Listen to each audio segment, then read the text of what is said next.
हाय। आज हम आपसे कंपटीशन एग्ज़ाम्स जैसे रेलवे, एसएससी, पुलिस आदि कंपटीशन एग्जामिनेशन में आने वाले मैथमेटिक्स के टॉपिक्स के बारे में स्टडी कराएंगे। आज हमारा पहला टॉपिक रहेगा नंबर सिस्टम, जिसे हिंदी में संख्या पद्धति के नाम से जानते हैं। चलिए शुरू करते हैं।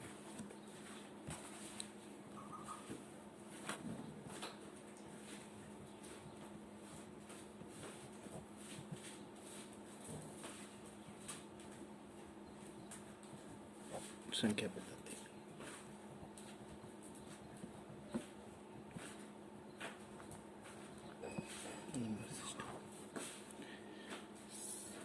Number system.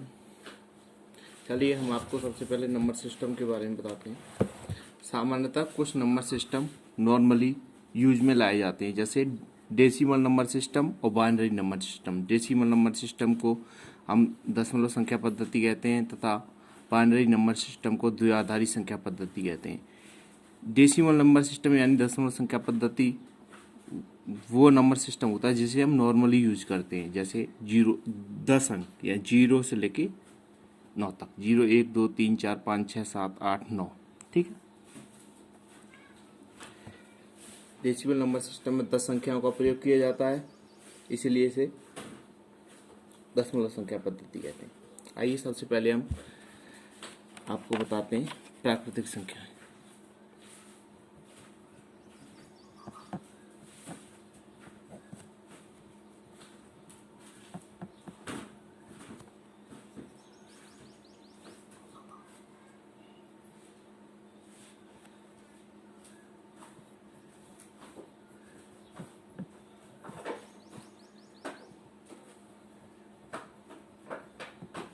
नेचुरल नंबर्स सामान्यतः गिनती में प्रयुक्त होने वाली संख्याएं प्राकृतिक संख्या कहलाती हैं।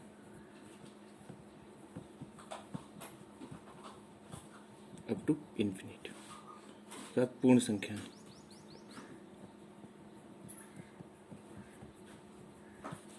Whole numbers.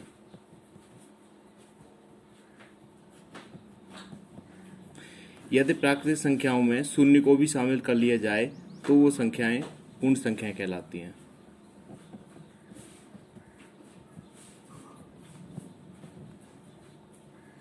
इसके बाद पूर्णांक।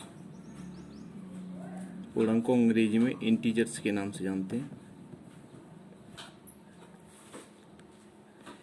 यदि पूर्ण संख्याओं को ऋणात्मक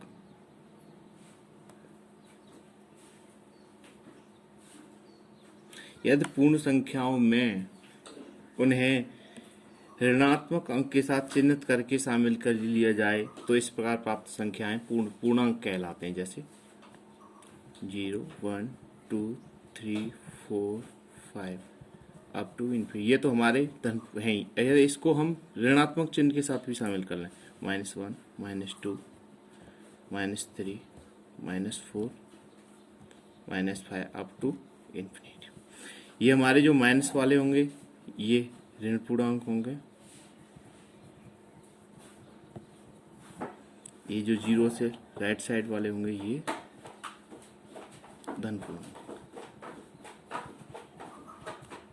पॉजिटिव इंटीजर्स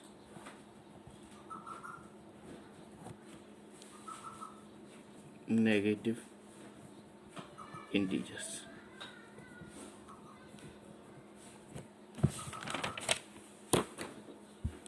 अब हमको बताएंगे सम संख्याएं।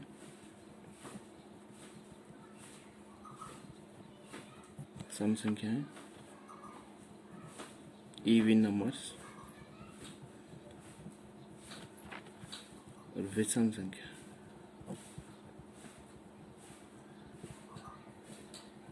ऑड।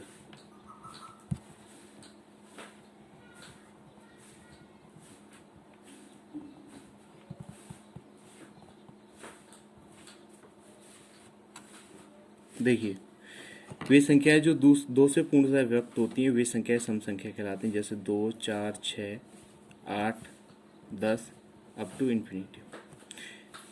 वे संख्याएं जो 2 से विभाजित नहीं होती वे संख्याएं विषम संख्याएं कहलाई। 1, 3, 5, 7, 9 up to infinity.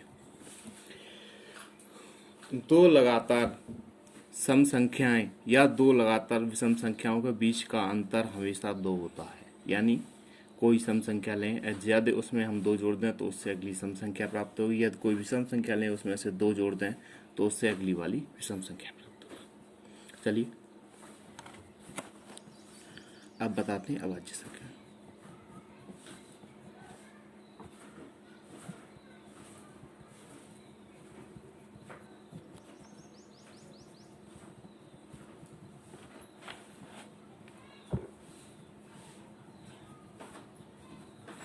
Prime numbers वे संख्याएं जो या तो स्वयं या एक से विभाजित होती हों वे संख्याएं अभाज्य संख्या कहलाती है। कहने का मतलब ये है कि कोई भी संख्या या तो एक से कटे या फिर खुद से कटे तो वे संख्याएं अभाज्य संख्या कहलाती हैं। तो सबसे पहली अभाज्य संख्या 2, 3, 5, 7, 11, 13 अप टू इन्फिनिटी। जैसे 2 1 और 2 से कटेगी, 3 1 और 3 से कटेगी, 5 1 और 5 से कटेगी। अगर कोई हमसे पूछे 4 अभाज्य संख्या, नहीं, क्योंकि 4 एक तो 4 से कटेगी, 1 से भी कटेगी और 2 से भी कटेगी, तो यानी ये अभाज्य संख्या है। चलिए इसके बाद सहअभाज्य संख्या।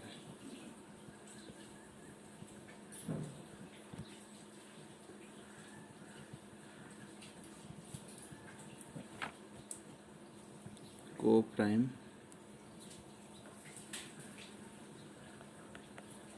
नंबर संख्याओं का ऐसा जोड़ा जिनका वेनिस्ट गुणनखंड 1 होता है उन्हें सहअभाज्य संख्याएं कहते हैं। जैसे 2 और 3, 5, 7, यानी 2 और 3 दोनों का वेनिस्ट गुणनखंड 1, इन दोनों का वेनिस्ट गुणनखंड 1 या तो ये जोड़ा सहअभाज्य संख्याओं का जोड़ा है। चलिए भिन्न के बारे में बताते हैं। भिन्न यानी फ्रैक्शन।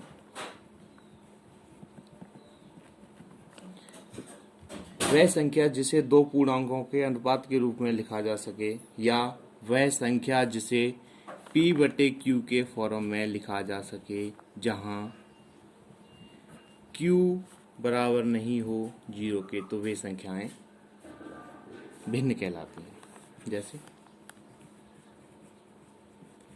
3/5, 7/9, 8/11 एटसेट्रा। यदि हमसे कोई पूछता है क्या पूर्णांक भिन्न होते हैं, जैसे किसी ने पूछा 4, 5, 6, 7, 8, हाँ ये संख्याएं भिन्न होती हैं क्योंकि जिस भिन्न का कोई हर नहीं होता उसके नीचे हर एक होता है। ऐसे इस प्रकार ये सारे पूर्णांक भिन्न होते हैं।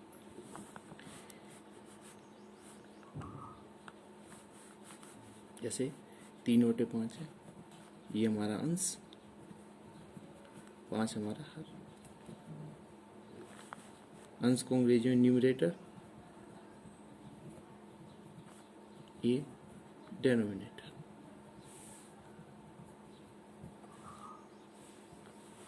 ठीक है, अब इसके बाद हम आपको बताएंगे समतुल्य भिन्न।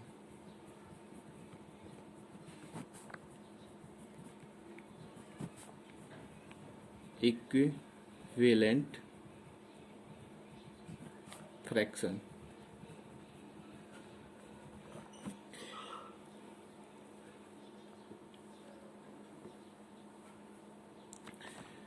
यदि कोई भिन्न है, जैसे हमारे पास 3/5 है, यदि इस भिन्न के अंश और हर में एक समान संख्या से या तो गुणा कर दें या भाग कर दें तो वो जो प्राप्त संख्या होगी वो इस संख्या के समतुल्य भिन्न कहलाएगी। जैसे 3/5, हम एग्जाम्पल के लिए 3/5 के अंश में और हर में दोनों में 2 से गुणा कर देते हैं तो ऊपर 6 हो जाएगा, नीचे 10। तो यानी कहने का मतलब है 3/5 ये जो भिन्न है ये 6/10 के समतुल्य भिन्न है। यानी यदि हम 6/10 को सॉल्व करेंगे तो 3, 5 तो यही भिन्न आएगी, ये समतुल्य भिन्न है। जैसे एक और एग्जाम्पल मैं आपको बताता हूँ भाग वाला। 25/5 यदि इस भिन्न के अंश तथा हर दोनों में हम 5 से भाग दे दें, 25/5, 35/5, यहाँ देंगे 5 आएगा, यहाँ आएगा 7, यानी 25/35 को हम 25/35 के अंशतः हर दोनों में 5 से भाग देते थे तो संख्या 5/7 प्राप्त होती है। कहने का मतलब ये दोनों समतुल्य भिन्न है। ठीक, इसके बाद भिन्न का न्यूनतम रूप।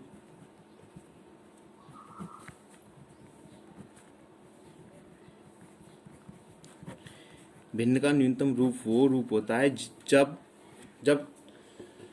भिन्न के अंशतः हर दोनों में कोई उभयनिष्ठ गुणनखंड ना हो। जैसे हमारे पास एग्जाम्पल के लिए 8/12 संख्या है, ये हम पता है ये दोनों अंशतः हर 4 से डिवाइड हो सकते हैं, तो 4 से 2 बार, 4 से 3 बार, यानी 2/3। 8/12 का न्यूनतम रूप 2/3, यानी किसी भिन्न के अंशतः हर को उसके उभयनिष्ठ गुणनखंडों से तब तक विभाजित करते रहें जब तक अंशतः हर दोनों का उभयनिष्ठ गुणनखंड 1 ना आ जाए। यदि वो इस स्थिति में पहुंच जाती है तो वो रूप भिन्न का न्यूनतम रूप कहलाता है। चलिए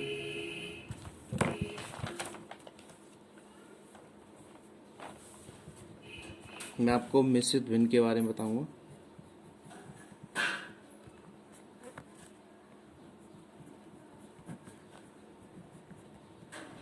मिश्रित भिन्न, मिक्स्ड फ्रैक्शन।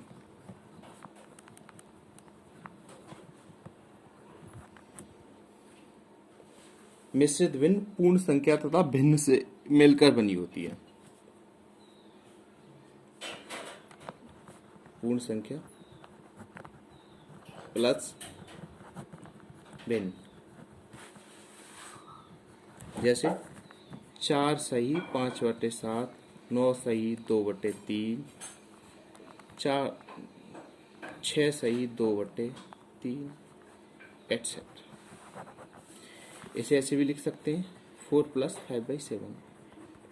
ये हमारा पूर्णांक, ये हमारी भिन्न। यदि इस फॉर्म में कोई भिन्न होती है तो वो भिन्न संयुक्त भिन्न या मिक्स्ड फ्रैक्शन कहलाती है।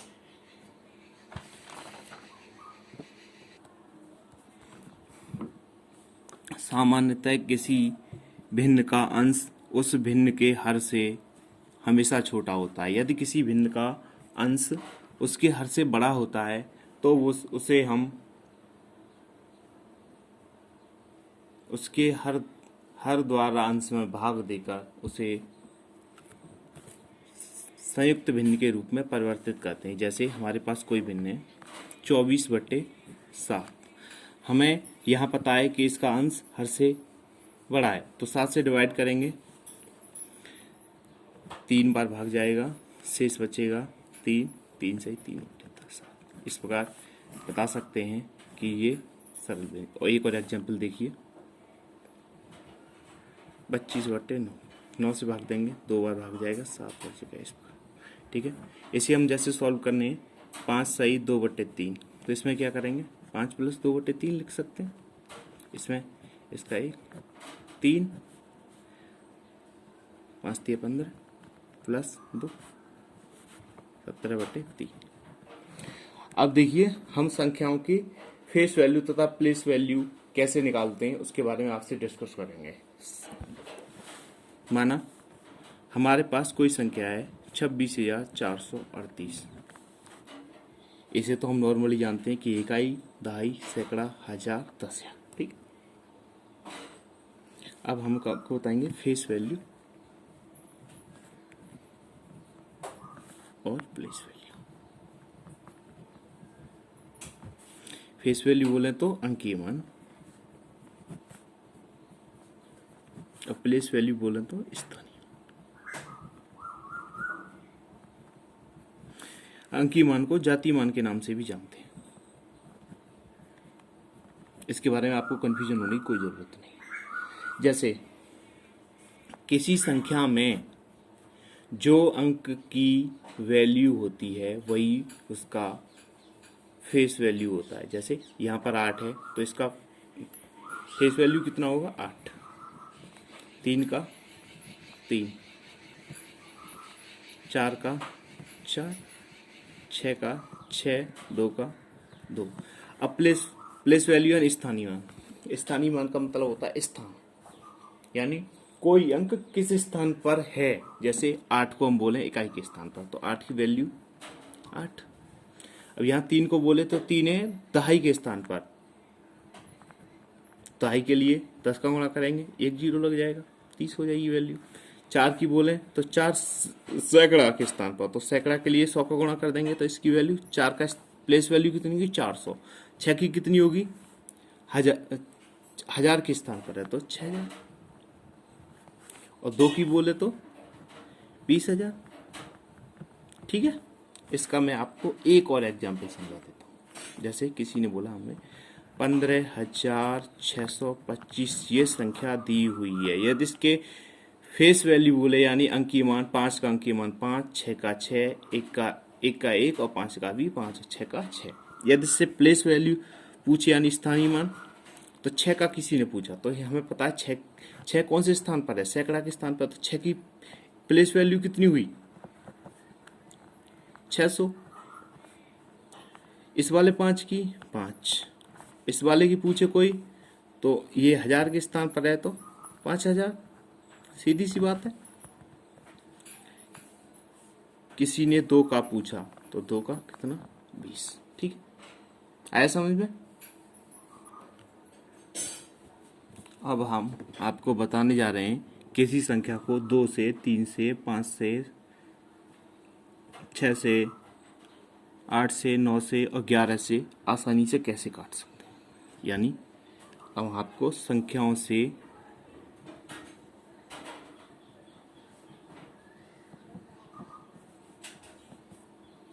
विभक्त होने के नियम, यानी जैसे सबसे पहले 2, कोई भी संख्या 2 से कब विभाज्य होगी, जब उसके इकाई के स्थान पर 0 या सम संख्या हो, यानी यूनिट प्लेस डिजिट क्या हो,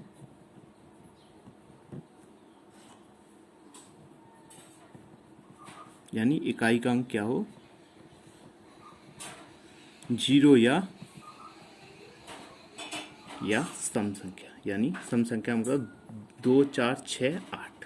ठीक, जैसे 2 हो, 42 हो, 64 हो, एटसेट्रा कुछ भी हो। 3, कोई भी संख्या 3 से तब विभाज्य होगी जब संख्या के अंकों का योगफल या 3 से विभाज्य होता है। जैसे मैं आपको ऑप्शन देता हूँ 63, 6 और 3 9, 3 से विभाज्य तो ये संख्या 3 से विभाज्य होगी। आपके पास 729, 9 2, 11 7 18, ये भी 18 3 से विभाज्य तो ये संख्या 3 से विभाज्य होगी 4। कोई भी संख्या 4 से विभाज्य होगी यदि उसके इकाई और दहाई से के स्थान पर जो संख्या है वो संख्या यदि 4 से विभाज्य हो तो वो संख्या 4 से विभाज्य होगी। जैसे 500 बार, ये वाला 12 4 से विभाज्य तो ये संख्या 4 से विभाज्य। इसके अलावा एक और बताता हूँ मैं आपको 1028, ये संख्या 4 से विभाज्य तो ये भी 4 से विभाज्य होगी 5। यदि इकाई के स्थान पर यानी यूनिट प्लेस डिजिट या तो 0 हो या 5 हो तो वो संख्या 5 से विभाज्य होगी। एग्जाम्पल के लिए 25 50 हो सकती है, 625 हो सकती है इत्यादि। 6, कोई भी संख्या 6 से विभाज्य होगी यदि वह 2 तथा 3 दोनों से विभाज्य हो।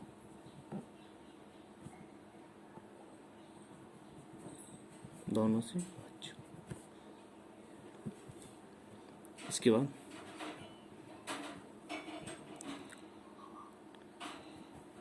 7, देखिए मैं 7 का जो रूल रहता है वो नॉर्मली थोड़ा टफ रहता है, क्योंकि जैसे देखिए 7 का मैं आपको बता देता हूँ क्योंकि इसका कोई खास यूज होता नहीं है। जैसे मैं आपको एक संख्या बताता हूँ 343, इसके रूल के लिए हम क्या करेंगे, एक तो इकाई अंक ये लेंगे, उसके बाद ये दोनों लेंगे। इसमें क्या करेंगे इकाई से पहले वाली संख्याओं को लेंगे, उसमें से इकाई वाले अंक के 2 गुने को घटाएंगे। कितना है? 28। यदि ये संख्या 7 से कटती है तो ये संख्या 7 से विभाज्य होगी। यदि सपोज करिए आपके पास बहुत बड़ी संख्या आ जाती है 6-7 अंकों की, तो उसको सॉल्व करने में काफ़ी टाइम लगे, इसलिए इस रूल को हम नेगलेक्ट करते थे। नॉर्मली 7 से डिवाइड करके लिखते थे। 8।